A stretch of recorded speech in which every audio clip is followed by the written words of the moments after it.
Hey, everybody. Hi, Brad. Hello.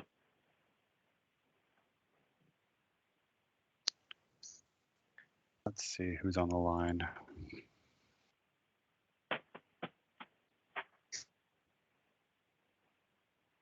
Larry from Gallagher's on the line.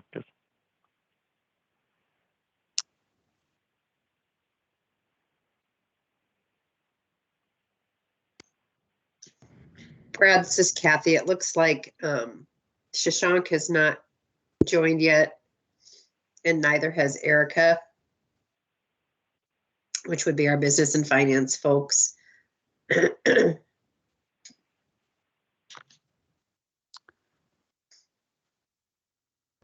looks like Shashank just joined. Are here. All the active representatives are here. Okay. Looks like Shashank just joined, so we can go ahead and get started if you want, Brad. Okay.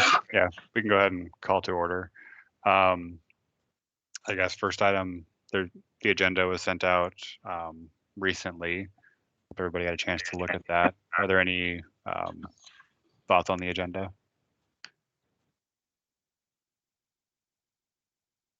All right, looking for a motion to approve the agenda as submitted. I move to approve the agenda. This is Barb. Thanks, Barb. In a second. Blacksmith, if you can hear me. I can hear you. Thanks, Gordon. All in favor? Aye. Anybody opposed? All right. Our first item on the agenda was TCG. Kathy, do you want to give a background here, or? Yeah, I'll kick this off a little bit. Dr.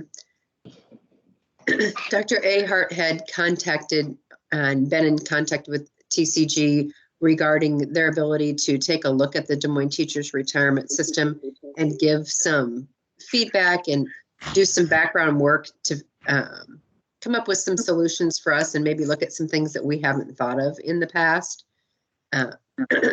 And I've invited TCG to come and give a brief presentation on what they're looking at doing and allow some opportunity here for some questions. I am going to be pretty much a passive listener. I am not feeling the best. So I'm going to be pretty passive in this and listen. If you guys have questions, please jump in and ask at any time. And I'll join after the end of that presentation. With that, I believe on the line right now we have Chris and Mike both, and I will allow you guys to take it away and introduce yourselves. Thank you. Hi, Kathy. This is Mike Cochran. How do we put the PowerPoint on here? If you push the little arrow, there should be like an arrow button for share screen content. Should be right next to the leave. Yeah, next to the leave button. Big red button. Upper right-hand corner. Okay. Let me. Okay. Oh, I see it. Okay. And Chris, you're on, right? Yes, I'm here. I promise we're better at pensions than we are at PowerPoint and Teams. Okay. But thank you guys very much, Kathy, Dr. Ahart, for allowing us to come in here. And yes, Kathy was right. We've had several conversations about the topic of the Des Moines DMTRS, about IPERS, about the various things that are going on there, and a little bit about who we are. TCG is a financial planning and consulting and retirement consulting firm. And so our expertise is around looking at these situations, trying to think through what the outcomes may be, working with the actuaries, working with the data to come up with solutions that might be best case for all parties involved. We don't have any dogs in the hunt, so to speak. So we're an independent provider there. We're unbiased when it comes to that standpoint, and basically allows for us to have a conversation around what might work and what might not work for the betterment of the plan, for the participants, for the current members or the current participants, the retirees, just everything that's impacted. And there's a lot that goes into these plans. Sorry, I was hearing some echo. Chris, yeah, you're echoing.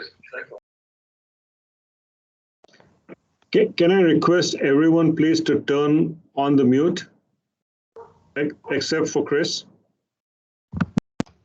Perfect, thank you. And so just a little bit about who we are. Mike and I both are based out of Austin, Texas, but we have offices all over the country. We have offices all over. As far as assets and everything that we manage, you're looking at 110 billion under that hub umbrella. It's a fairly significant footprint. It's expertise in a lot of different areas, allowing us to pull in resources when needed, allowing us the experience of working with, again, actuaries, with plan participants, with plan sponsors.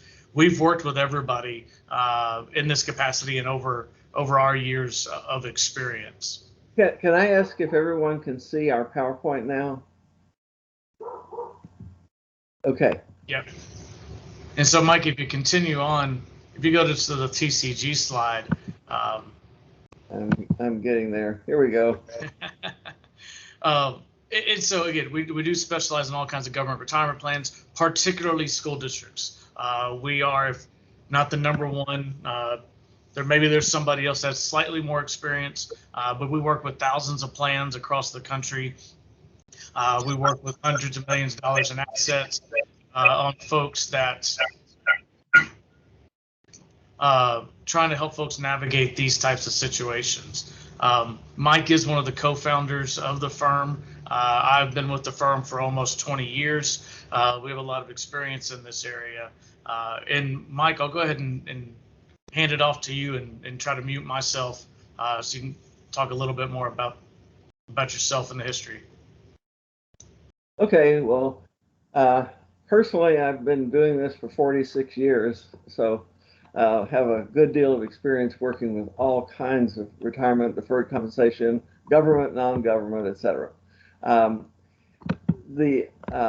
On the next slide are some examples of some projects we've done that would be similar to this.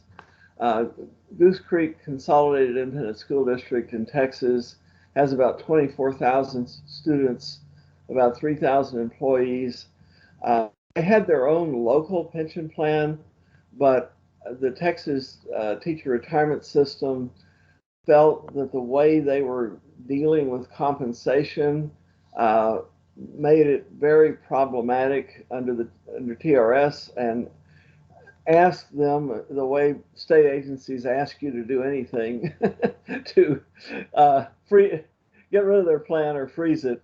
So they came to us and asked us to help them with that project, to figure out what to do with retirees and make sure that people that were on pension would continue to receive that.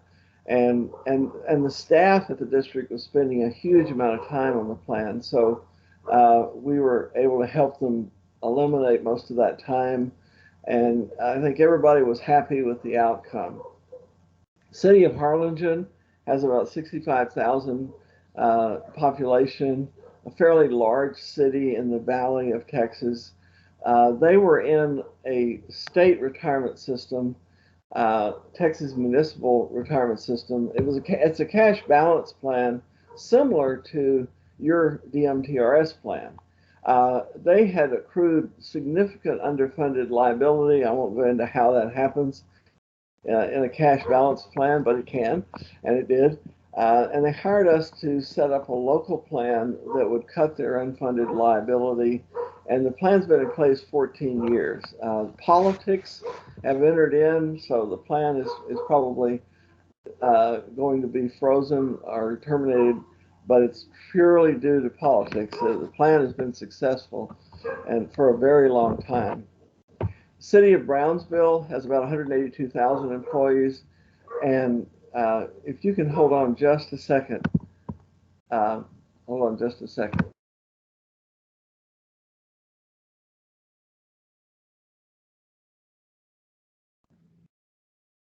Okay. Mike, it's okay. We're so used to just bring the dog on screen. You know, we're used to seeing all kinds of pets and stuff.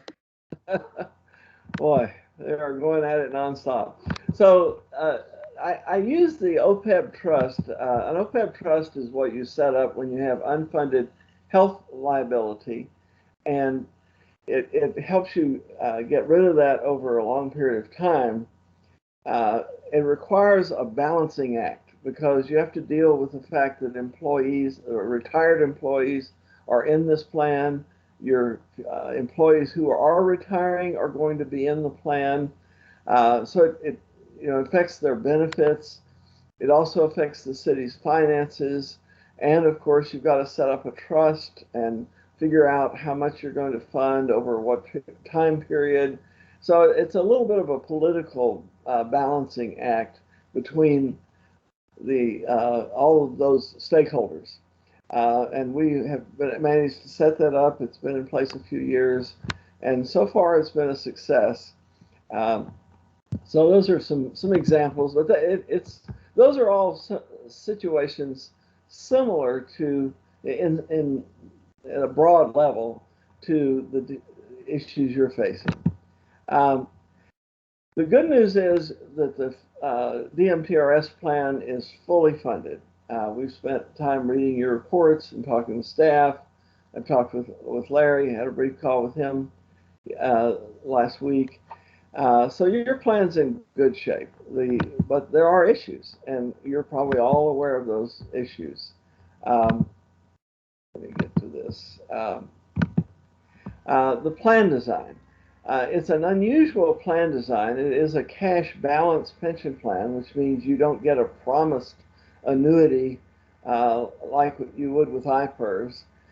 So you're basically accruing an account balance, the fictitious balance that is going to provide you some kind of pension at retirement. And of course, you have retirees who also are receiving their pension. You have a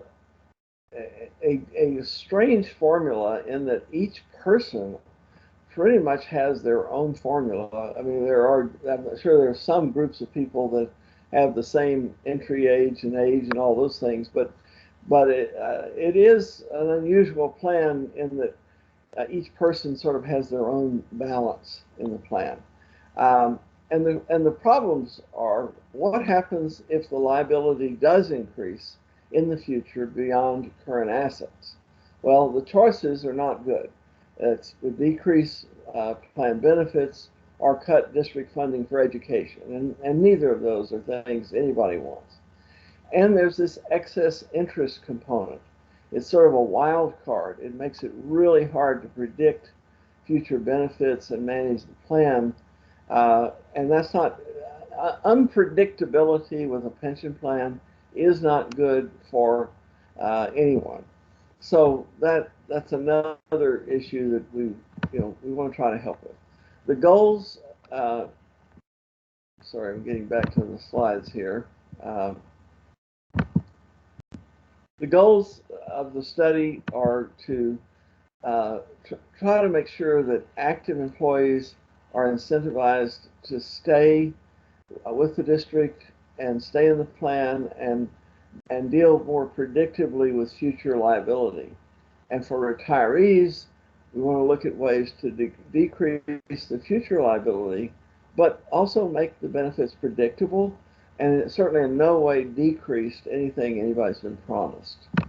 And we wanted to list the things that are not goals, and those are, we certainly are not going to be able to afford to move people to IPERS.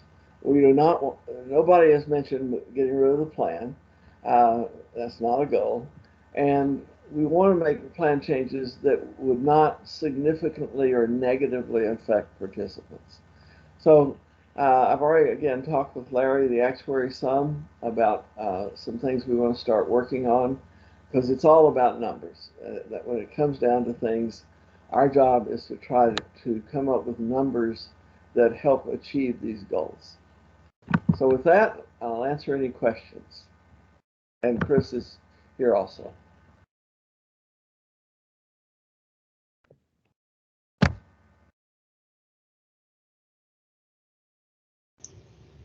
Good. Blake, go ahead.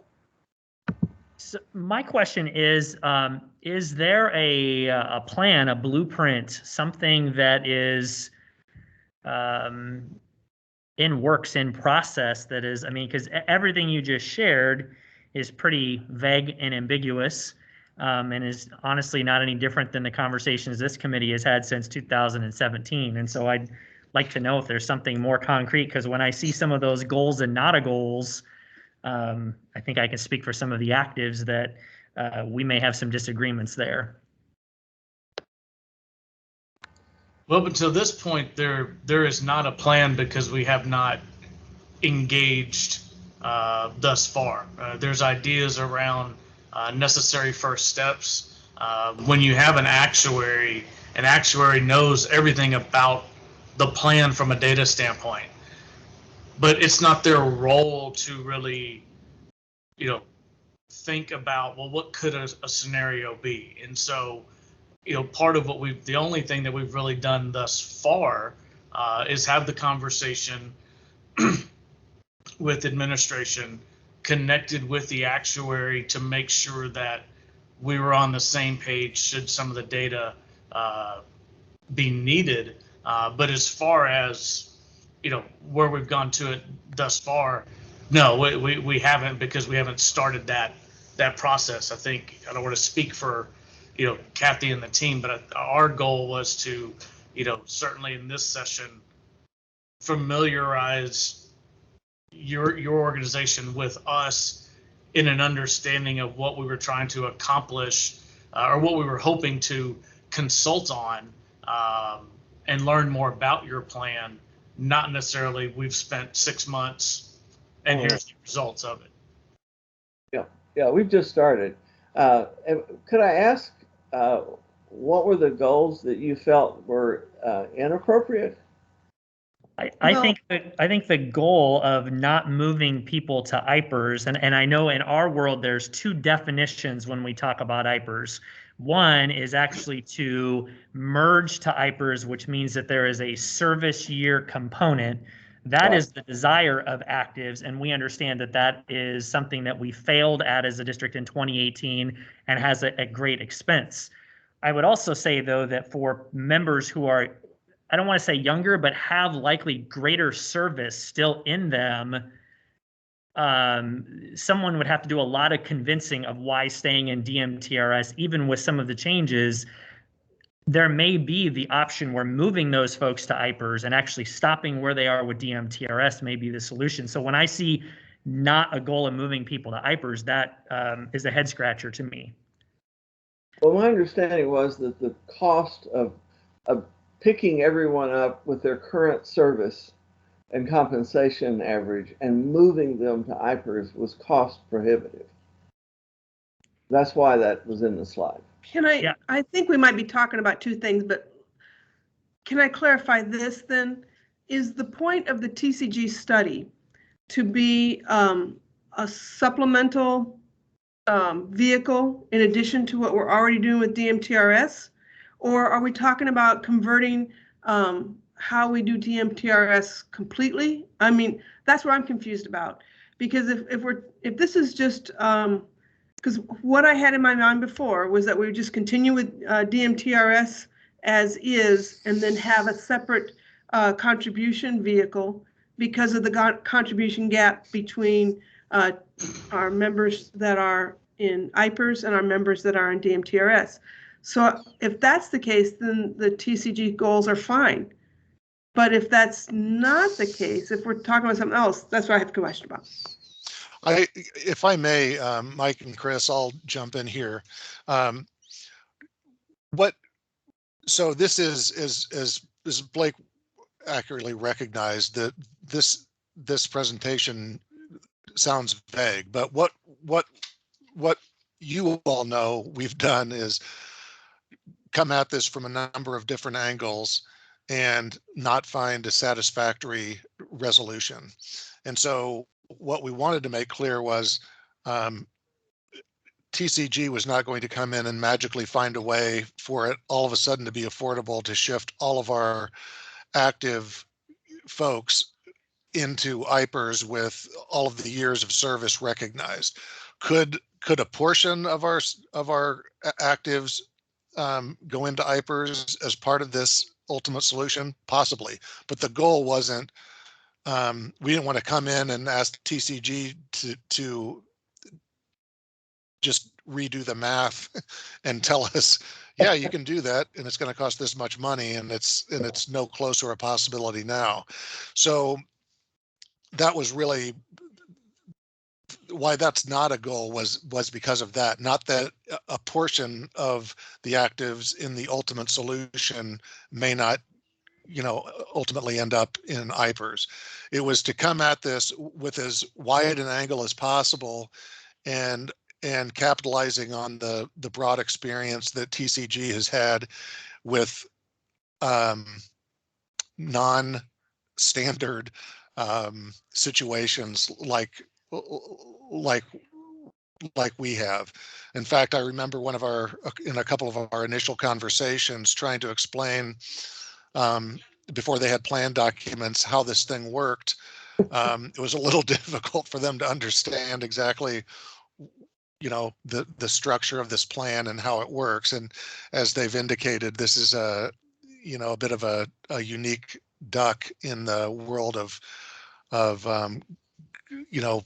public pension plans. And so what we didn't want to do was to come in and say, here's the ultimate goal, because I don't think we know well enough what the end result's going to be, but we wanted to give TCG the latitude of thinking about this as creatively as possible, so that we can move through what we've so far failed at being able to do without some outside expertise.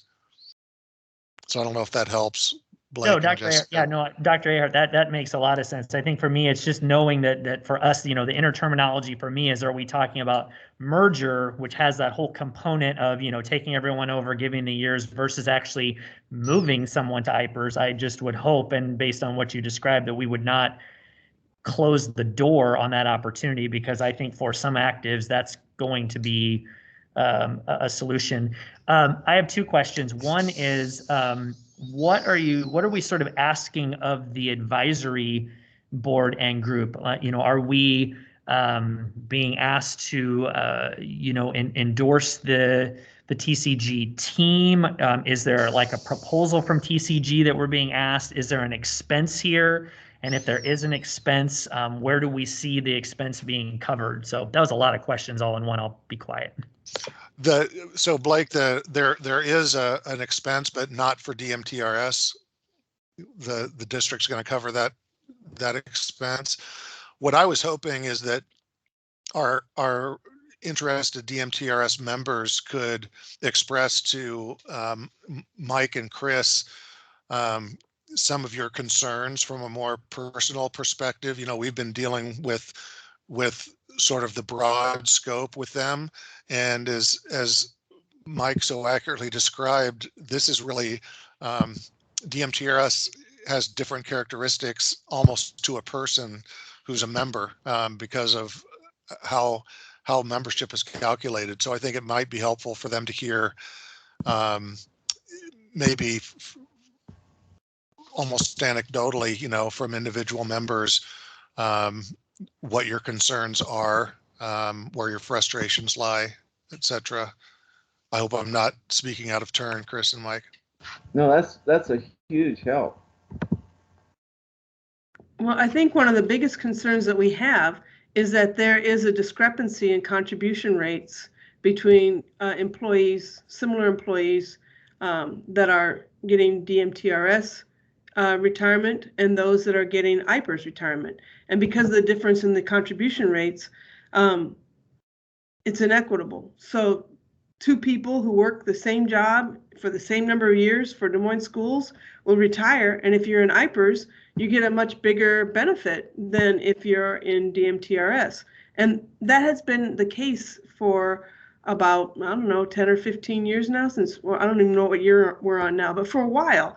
And it just seems like the gap is getting larger. And so we're looking for ways to mitigate the problem and also address the contribution rates that are different. Barb, do you want to jump in? Actually, do you mind if I clarify, ask a clarifying question there? Is it the contributions into the plan that are varied and that is a concern, or is it the benefit received on the back end that is varied and a concern? Participant outcome. Both of those. Where we do have people contributing, they get a greater contribution from the district if they're in IPERS than if they do in DMTRS because of some legalities in state law. So the state has mandated increases of contribution rates that we could not match in DMTRS and have not matched. And then also, because we are smaller, we don't have the same kind of investment power, if you will. And Blake can go on about this for a while if we let him, where we can talk about why it is we don't have the exact same contribution rates. And I see that Barb has her hand up. Barb, do you want to talk about from the retirees' point of view? Sure. My name is Barb Callaghan-Mitchell, and I'm a retired representative. I think the one, to tag on to that, the payout is gravely different. And one concern I have is for retirees, the excess earning component has been a bit of compensation for the difference. In that, it's not huge, but it does help some. And so that is a concern of mine. Just the excess interest that retirees receive is pretty much counted on by people and has been is just a small amount that compensates us for getting there's such a gap in terms of payout between DMTRS and IPERS.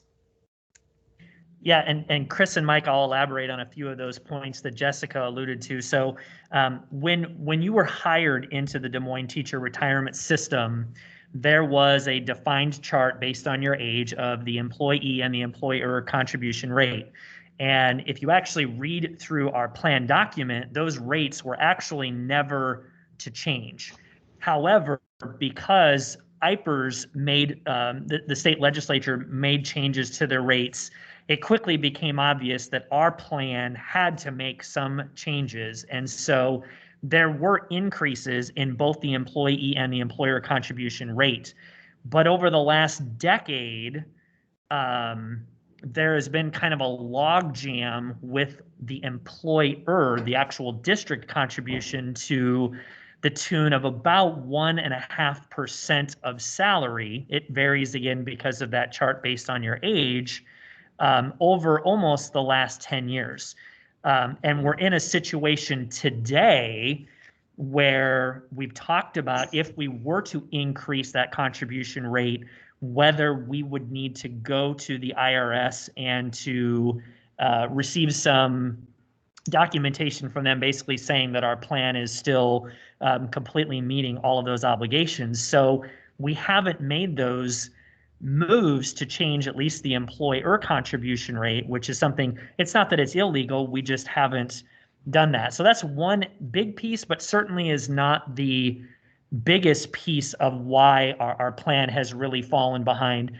Two is that because our plan is so heavily retired with 850 retirees and only 100 and some actives, is that the investment mixture, currently being at a 70% bond rate and a 30% basically stocks is mostly what we're in on the other side. It's understood why we would have that ratio, but that ratio has really made growth very challenging for actives. So knowing that IPERS is a completely different in terms of the ultimate outcomes, but even if you just look at IPERS as an investment vehicle compared to DMTRS as an investment vehicle, that's really the piece that has kicked our butt. We just can't keep up, and going forward, as you look at any of us who were to project in the next 5 years where our bond's going to be, they don't look like they're going to move a whole lot from where they are today. And in fact, things could even be worse. And so, as Jessica alluded to, not only is there not even a catch up for actives, it's actually getting worse, that pension gap that we see. And so from a career standpoint, person to person, I'm one of the younger kids, so to speak, still in this plan. But I know even right now, I'm $1,200 behind the pension mark at age 43. And I have to make a decision about, do I stay in Des Moines Public Schools, where right now I know I'm leaving tens of thousands and hundreds of thousands of dollars on the table in my pension by not getting out and having that opportunity to move to IPERS. Even if I just started over in IPERS and I still had my DMTRS, I can end up in a better position. And so actives need the investment to grow. The restriction that currently is in place because of the large number of retirees, where it makes more sense to be more safe, is sort of another gigantic component that is hurting us. Can I ask a couple questions? Please do. Yeah, absolutely. So, and I apologize. The retired young lady that spoke right before you, Blake, you talked about the excess interest is counted on by people to fill that gap. Our understanding is that excess interest is variable from year to year, or is not variable. Can someone answer that? It is variable from year to year. Okay. Yes. So if the investment does better overall, the retirees see a bigger excess earnings check. And as a retiree, do you like the variable nature, or would there be a, if fair, trade-off for a consistent amount that was understandable over year? I think if it was a consistent, fair amount, that would probably be agreeable to most retirees. Okay. These are really, really helpful. I'm taking notes like crazy. Y'all are giving us a lot of good input, and I really appreciate it. And then Blake, my follow-up question there. Yeah, this is extremely helpful. Is static. So, from your understanding on the investment side, as far as the investment advisor that you guys work with, have y'all had discussions around liability matching and is that in various things of that nature? Is that how you have backed into the 70-30, or is there some methodology behind the 70-30 mix? Well, just so you know, a little backstory is we didn't actually back into it. We actually sort of nudged into it. This plan, and I'm not going to give you the exact number of years ago, it would have been 6 or 7 years ago, was actually a 90% bond fund, even when we had more actives and fewer retirees. It's only been in the last 4 or 5 years that we sort of saw the components where growth, even exceeding 4.5–5%, which we know is sort of the bottom just to cover what our retirees are guaranteed, moved us in that nature to 70-30. But yes, with our BTC team, we've done analysis of looking at, if you shifted to 65-35, 60-40, where's your risk tolerance? And as a group, now again, it's difficult because it's, as an active representative, I would tell you to drive this thing. And there are even some retired folks who would say, hey, because of excess earnings, drive it. But there's just that big picture look at, are we willing to take on, such a large risk potentially by making a change? And the decision has always been no, but that has been our albatross towards growth. Yeah, and who you said the team that you're working with, what is the? BTC, which is Bankers Trust. Okay, BTC, that's the advisor, okay.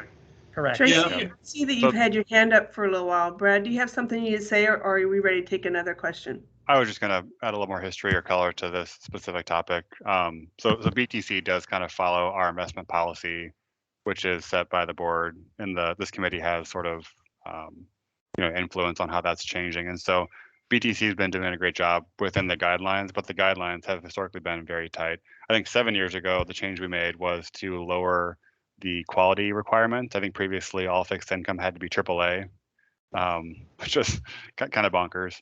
So we lowered that quality, and then over time we've gradually moved from fixed income to equities as rates have persistently stayed low. But now we're sort of in the bind where, as Blake mentioned, large majority of our population is retired, and so it's hard to say pile into equities when it may be not the prudent risk thing now that we're in payout phase for a large majority of the plan. So just a little bit of color in the last 10 years or so, or how this plan has operated post Great Financial Crisis.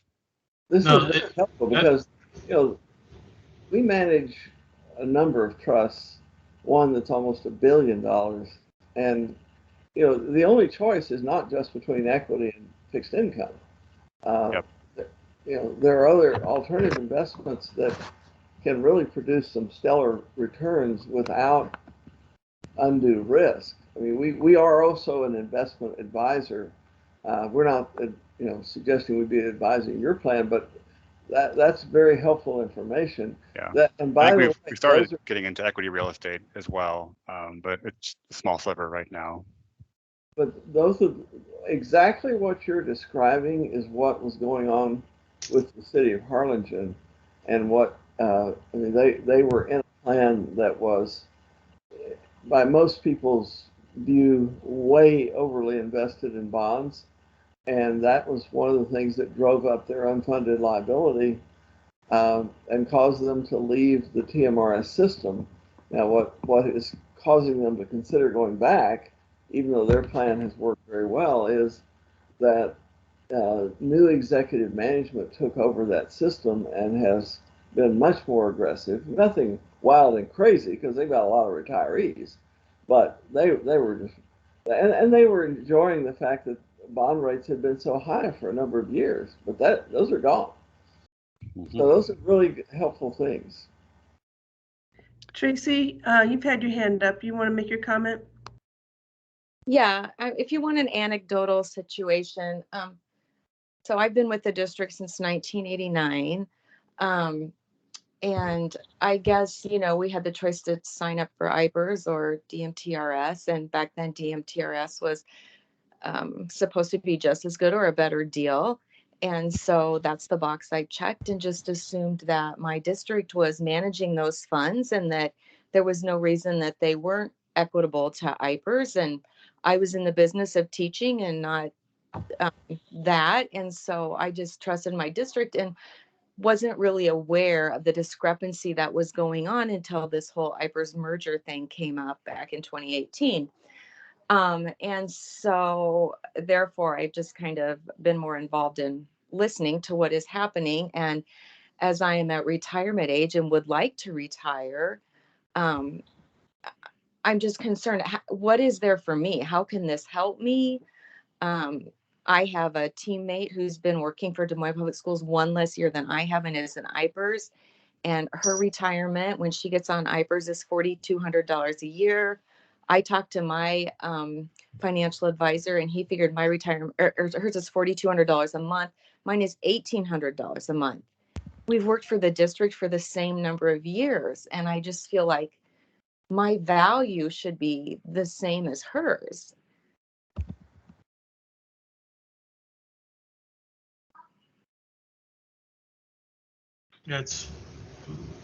Thank you very much. Sorry, I'm taking notes. Thank you very much for that. That's also extremely helpful. Is there anything else? And in my notes, I've got that. I think one retired person spoke. Are there any other retired concerns, or did I mislabel or retiree concerns? I'll just echo what Ms. Booth just said, that that's not an uncommon scenario with especially those DMTRS members who are, you know, within a handful of years of retirement. Okay. So that's not a Tracy's is not a one-off by any stretch.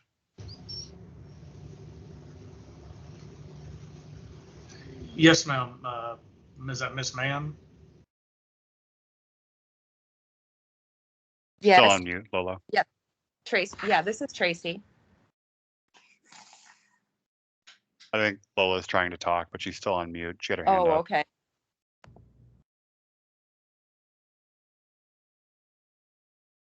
Not sure if there's a way to unmute her from here. On? There you are. Go ahead. Okay. When I retired in 2010, the discrepancy was there too. A friend of mine who retired with fewer years, I was 39, 40 years, he made at least $1,000 a month more than me. And so back in 2010, that discrepancy was there huge. And as Barb said before, the excess earnings makes that discrepancy not quite as awful. I mean, we've lived with this, you know, it's like, how did this happen to us? We had faith in the plan because, well, the Des Moines school felt it was important enough to provide that for us way back when we signed on, and lo and behold, we find out, you know, and as we basically spent our time, you know, teaching, preparing, and trusting that the district was taking care of us. And lo and behold, before I retired in 2010, that discrepancy started in when I'm pretty sure I'm correct, money was given to districts, and IPERS chose to give money that the legislature gave, and the Des Moines plan did not give to us. And so, you know, it's like, whoa. And then we see when we retire, as we near retire, and it becomes more of interest to us as what we're going to get, that discrepancy is huge. So, you know, excess earnings for those of us who are retired, no matter what small amount it is, does help that bitter pill, you might say we have. To lose it would be tough. So I didn't say it as well as Barb, but yes, we hope that there'd be some way that we could maintain excess earnings and it does vary from year to year, and that's fine with me. I understand that. But not to lose it would be, I think, very important to all of us who are retired. Thank you for listening. And I think Chris and Mike, I hope that you also, as you look through the plan, that our retired members, there's also different categories. There's different interest rates that they're guaranteed. And so sort of the largest group is the 4.5% interest group, but there are people at various levels as well. And so I know as you talked about that idea of keeping excess earnings, which has a lack of predictability versus maybe changing the rate to something more predictable, I think you'd have to really account for the fact that we have people from 4.5% up to 5.8% in terms of the interest that they're earning guaranteed in our plan. Yeah, and I certainly want to add, we have going into this, just to to highlight the point, making changes of flexibility versus not. We have no preconceived notions there, right? We can look at it from the standpoint of, yeah, if you're managing a plan, right? I mean, there's several different buckets. If I'm managing a plan, is it easier to have to have to not have an excess benefit type payment, right? Yes. Okay. But that's the reality of the plan, and it's not necessarily what we would look at. Doing. It's somewhat, it's almost like the Apollo 13, right? Where the guy comes in and throws everything on the table and says, here's what we got, right? Use the duct tape, use whatever, and see what we can fix, because we've got to get these guys back alive. That's our goal. Our goal is to make sure everybody gets back alive in this type of situation. And we'll be able to use some of the tools that are currently available in some of the formulas that we could look at. And, that may include what I think you mentioned, I think it was Jessica may have mentioned earlier, that may include something about contributions to a supplemental plan. It may not. Like, we don't know that. That's some of the aspects that Mike and I and our team will then look at as we kind of go through and see, what combinations of levers and things, can we pull or what can we do here, to make this equitable, or as equitable as we can in each situation. And we might throw in some out of the box, ideas. There's some things to consider. Unfortunately, the low interest rate environment is killing it. I would love to have been 90% in bonds, 20, 30 years ago. That means you're getting a guaranteed almost 8%, government backed. So that was great. But those eventually mature and roll off. And as Mike mentioned, we've got a lot of experience in managing pension plans from the standpoint of, let's look with our actuary, what's next year's outflows, and let's invest what gets us those outflows in the safest way possible. And then the difference there, you can look for growth opportunities. And if you shore up that, and so there's different things there. We won't necessarily be making investment recommendations during this, review of the plan or of the opportunities. Again, we're more of the, here's what's on the table, figure it out. But those are all things that have to be discussed. Janet, I see your hand is raised. Thank you. I just wanted to share, there's also some of us that are in a tough age of like between 55 and 62 or so that struggle with not being able to retire. And the district was great, and I'm not sure if you're aware, but in the last year, they offered an early retirement incentive, $50,000 for anybody, and then an additional, I believe it was $2,000 a year for employees that were in the DMTRS plan. And that money wouldn't come from general funds. I believe it was management levy. So that was very helpful for some people. But, for some of us that are still so young, that wouldn't, hold us over. And so I just wanted you to be aware that the district has tried some other things. They also increased the employee contribution. I think Blake alluded to this at one point. Over a 3-year period, they increased us. I think it was like 0.5% a year. But we were told, advisory committee that I'm also a part of, was told, I believe, that employee contributions cannot be increased. That's an IRS thing. Somebody on advisory can correct me if I'm wrong on that. Okay, so would you clarify, employer contributions did increase over the years, or employee did? Just so make sure my notes are clean. Employee did back in, when was that, you guys? 2000 and maybe 6 or 7, around there, around 2005 for like a 3-year period. Does somebody know when employer contributions have increased? Employer and employee both increased. There was a contribution increase. I'm looking at the schedules right now. Excuse me. Was it 7, 8, and 9? 7, 8, 9, and then again 15. 15, 7, 8, 9, up through 10, and then after that, beginning July of 13, they increased for each year up through July of 15. And whose contributions were those that increased? Both employer and employee contributions increased. On those same years? Correct. Okay. Kathy, wasn't it if employees agreed to the increase, then the employer matched it? Is that how that worked?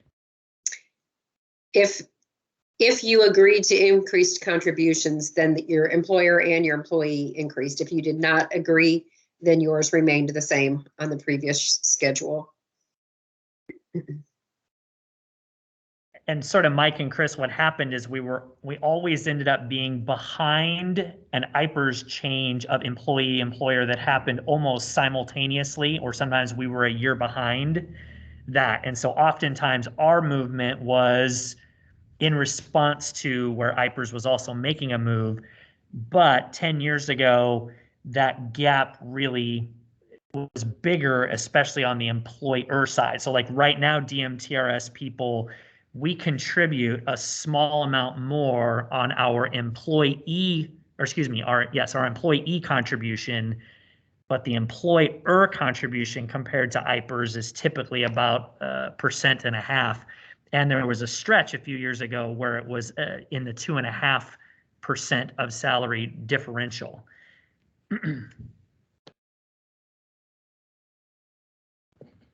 And Kathy or one of us can certainly send you, we've got all kinds of tables where we've looked at and calculated some of those changes over time, if those are relevant. You do have the contribution schedules at the end of the plan document that was sent a month ago. And then on top of that, because there has been a difference in the contribution rate, there has also been a difference in the return rate. And so while we have not been contributing as much over those 10-year period, that has a compounding effect over time.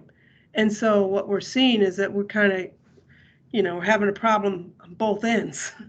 And so the result is that people who are in the DMTRS plan do not get as good a benefit when they retire as people who are in IPERS. Got it. Okay.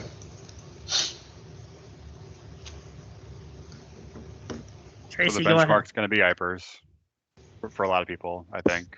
And we've got an inferior plan type, complex and challenging plan design, and investment and contribution decisions over the past couple of decades that have been suboptimal. The result is a lot of poor outcomes for participants. I just have a question. So the number of participants in the DMTRS, what majority of them are like 50 to 55 or even 55 and older? And so we're talking about like 0 to just a few years to try and make up some difference. That's, I don't know if that's a question or a statement, however you want to interpret that.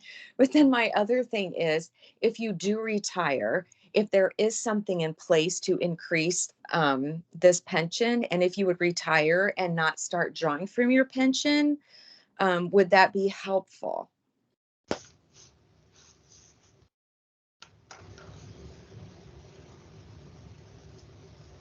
Mike, you're on mute. I am not that familiar with your current plan. I've gone over the document once and it was challenging. So I can't tell you, I don't know if Larry's on the call, but whether it's possible to freeze, or you say freeze your account and not begin drawing your annuity for some number of years. In a typical cash balance plan, you would accrue more earnings, so your pension should go up if you were to freeze your account, but terminate employment but not draw your annuity for some time. Larry, is that correct for this plan? Larry, you're on mute too. Larry, you're on mute.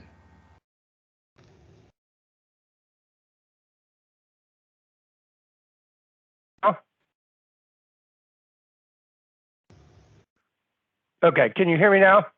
Yes, thank you. Okay.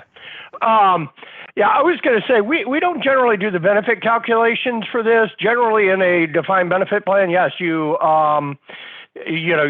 longer you wait to get your benefit, the better off it is. If you take an annuity at 55, there's a difference if you wait till age 60. You know, there's 5 years of payments there. So I would have to look at the plan document to let you know, because we don't do the actual benefit calculations, but I can look for that fairly quickly and see if I can find it.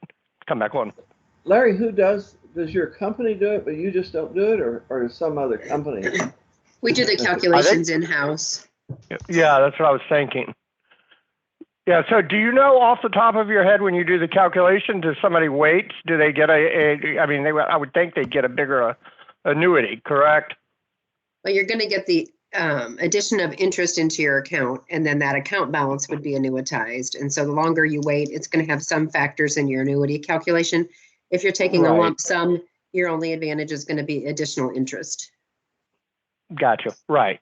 So if you annuitize it, yeah, you're going to use a different annuity factor. That's exactly right. Okay, good. Thanks. I think on the age side of it, the question was, of the actives, and I don't have the exact number in front of me, Kathy, you might, but it is a majority of the 150 remaining actives would certainly be in the age 50 and older. And I think even if you were to draw the line at 55, it's probably not quite half, but it's in the 30 to 40% range.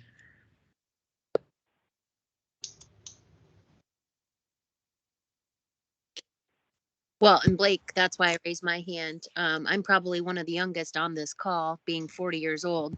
And thankfully, like Tracy said, I trusted our district to handle the financial side of my retirement system. And only when it became aware to me did I start paying attention to my finances.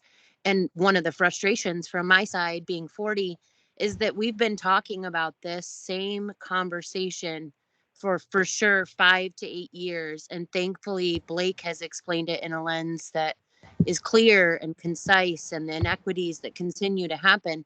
And my frustration is that we just keep having these same conversations round and round and round and round, and nothing gets done. And I know our members, active members, are trying, and our district is listening. But again, it's getting extremely frustrating knowing that am I potentially putting myself in a position where I could be fully vested in IPERS by leaving our district, when that is not a desire, anything I want, but financially, I can no longer trust that my district is going to be equitable at the end of my years of service, when I have been devoted and signed my name by a document that said 90%, and at that time was the plan to be enlisted in. So my hope as a young member is that, I'm not saying 90% is realistic anymore, but something has to be done, and we have to stop talking about it.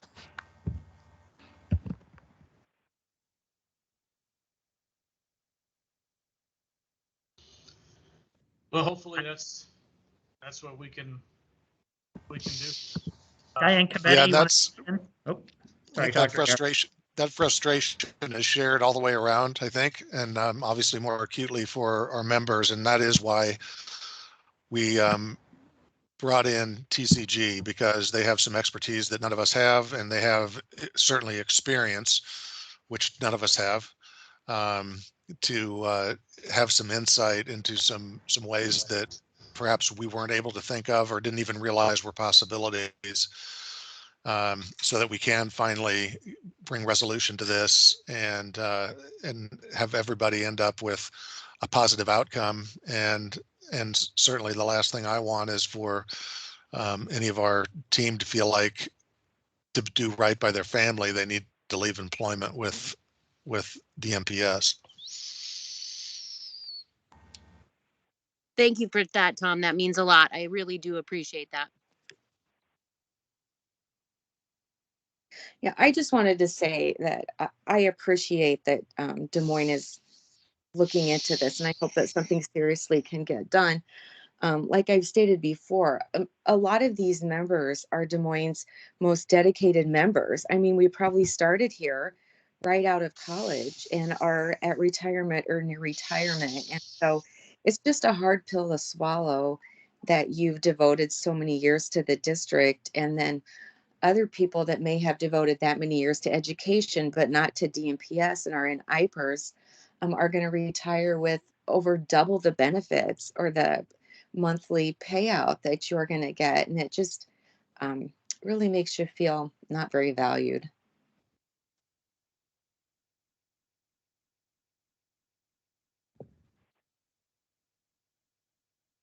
Diane, Understood. do you want to jump in?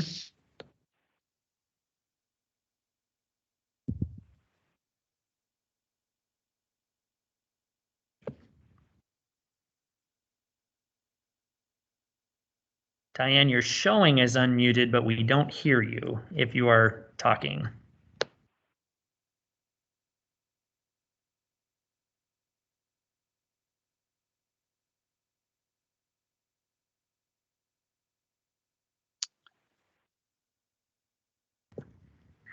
And this is why we love Teams. Yeah. So we're over time here, and we still have a couple of items on the agenda. I failed once again at keeping us on task, but do we want to maybe move on to the next items on the agenda, or do we maybe want to cover like what are the, I guess, like next steps for this objective? Is there a timeline around when we're expecting deliverables from this engagement, or has that been decided yet? Yeah, I was going to ask that. And what other involvement will this committee have as we jump forward?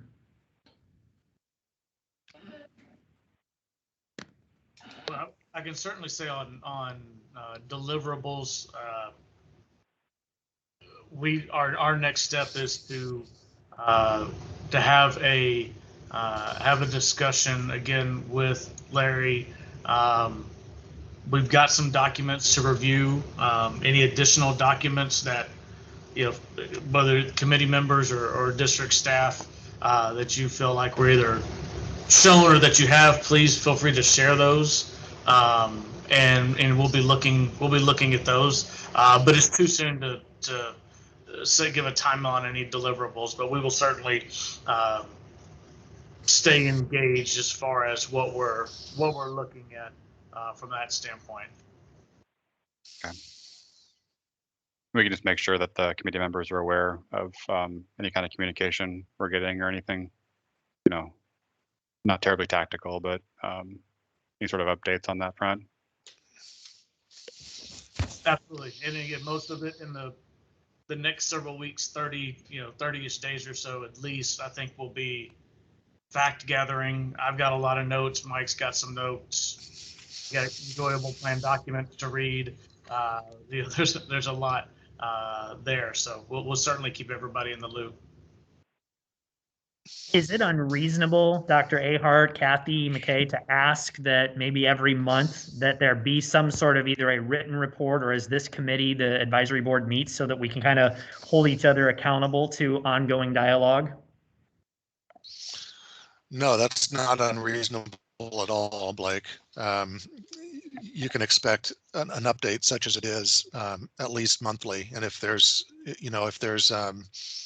activity or discussion needed, between times, we'll certainly engage immediately. We want to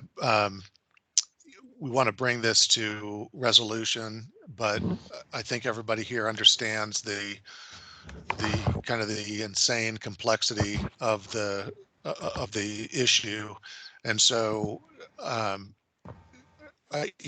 hate the term "go slow to go fast," but I would much rather have something that takes 6 months and brings a much more satisfying resolution than trying to jam something through, in 6 or 8 weeks that really nobody's happy with.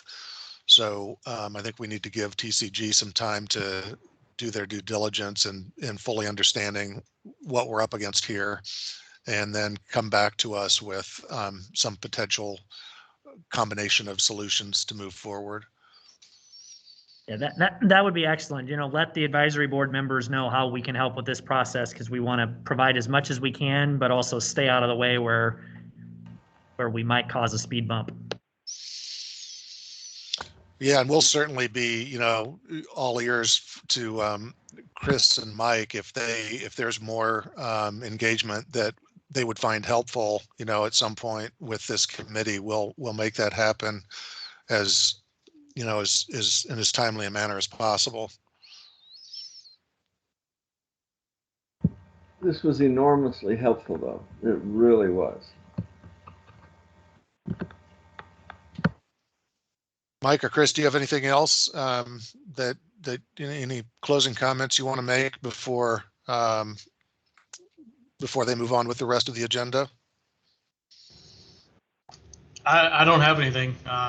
You know, this was extremely helpful. We have a lot of notes, and we'll be back. There is a comment in the chat. There's a comment in the chat from Tyreek Caldwell Johnson, who's a member of our school board. She said it might be helpful to share the scope of work with TCG at some level of specificity to manage expectations and ensure that we're all on the same page. I think that's what you were saying, Blake.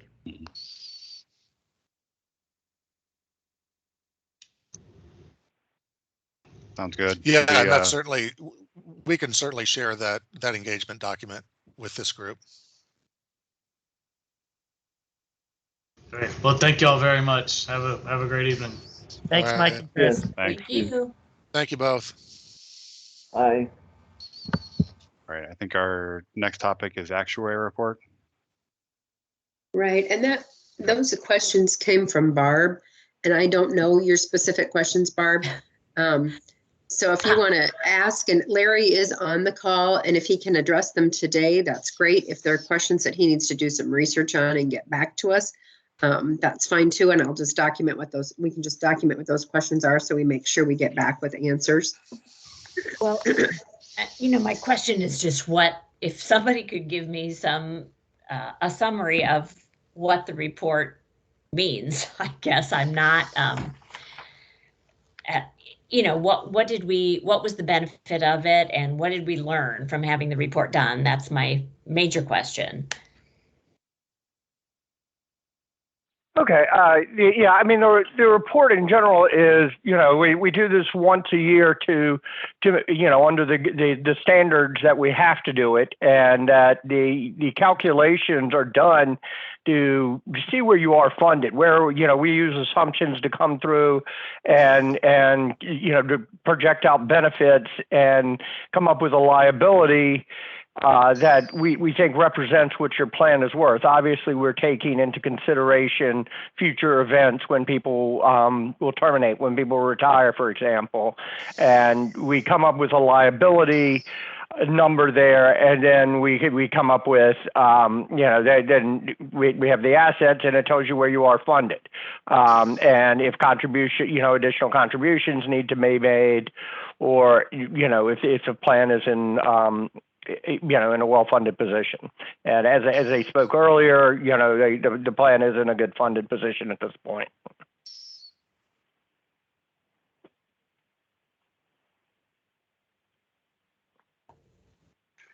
Barb, was that the report you were asking about, or were you asking more about the kind of special one-off that we had?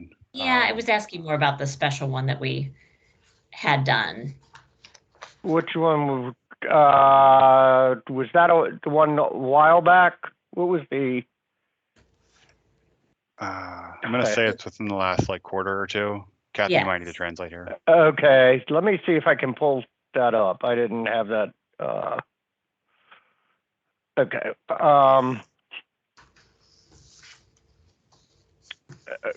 So while it was on, we were asked to do something like this for the district.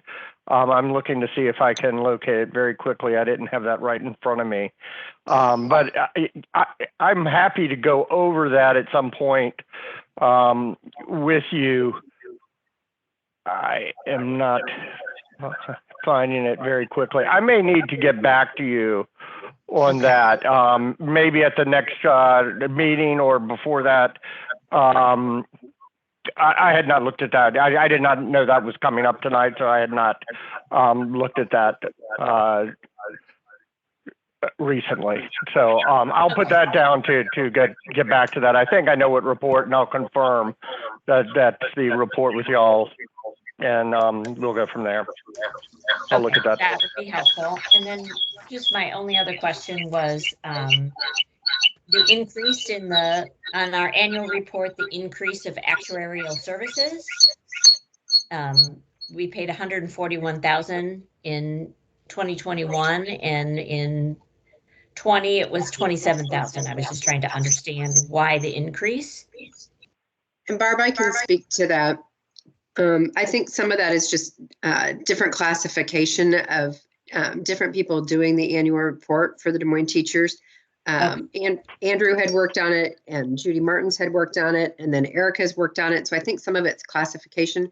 I had intended to get some of how things were classified into those categories for this meeting, and I apologize, I was out ill and did not get that done today. Okay. But I will provide that because I really think a lot of it is classification of things. Okay. Yeah, because I was not real, I do not remember increasing our fees in the last couple of years, so. All right. Unless there was a special project that we did, you know, and we did some of that, but not a lot. Yep. So if we could have some information on that special project at our next meeting, that would be very helpful. Yeah, let's do that. That way I can look at it. I did it, you know, we had sent it a while back and I hadn't gotten any conversation or questions on it. So I'd really placed that on mine. I didn't realize that was part of the meeting agenda tonight, but I'll definitely go through that and be prepared to go over that at the next meeting. And Thank Barb, you. I got to look through that report, and like, you know, I don't think there were any like earth-shattering takeaways from it. I think it was all kind of in line with what our expectations were. Okay. I had a printed off copy where I took like really good notes on it, and I can't find that copy right now. It must be at my office downtown. But you know, I don't think it had like the problems, the solutions to our problems necessarily spelled out. But sort of a validation of a lot of the themes we talked about over the last couple of years. Okay.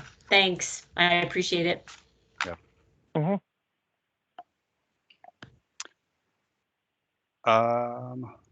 So I think that is it for the meeting agenda. Do we want to talk about like a next date? Should we try to get back on a normal cadence of at least monthly meetings, or you know, we can probably call additional meetings if we get more information from our new consultants here. But do we want to target something monthly? So looking at like the first part of February again for meeting again? Or if we want to, way back when we were actually on for the fourth Wednesdays of the month. I think that lasted all of one meeting back in August. But I'm fine with also earlier. But yes, I think we need to pick a day and schedule it out honestly until May.